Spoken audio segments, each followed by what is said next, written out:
বৰষুণ দি আছে, একদম ভাবিলোঁ আজি জুতি লওঁ। এইফালে কুকাৰত এনেকৈ ঠেংখিনি বইল কৰি ল'লোঁ।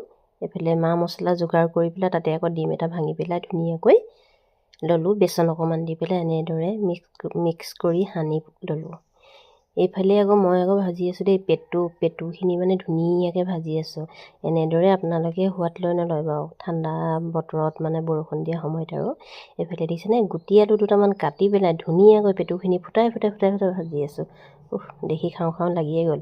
এইফালে আকৌ মছলাখিনি ৰেডি হৈয়ে গ'ল নহয়। ৰেডি হোৱাৰ লগে লগে এইপিনে ঠেংখিনি দি পেলাই এনেদৰে তেলতে এটা এটাকৈ ফ্ৰাই কৰি আছোঁ। আৰু আপোনালোকে এনেকৈ ঠেং এনেকৈ ভাজি খাইছেনে নাই খোৱা যদি ট্ৰাই কৰি চাব পাৰে দেই, বহুতেই সোৱাদ লাগিলে। আৰু আমাৰ মাহীয়ে ধুনীয়াকৈ প্লেটত ভাজি আৰু ঠেং লৈ এনেদৰে তৃপ্তিৰে জুতি লগাই ভাল হৈছে বুলি খাই আছে। আৰু সেয়াই আৰু ভিডিঅ'টো ভাল পালে লাইক কমেণ্ট কৰিবলৈ নাপাহৰিব। আজিলৈ আহোঁ, বাই বাই।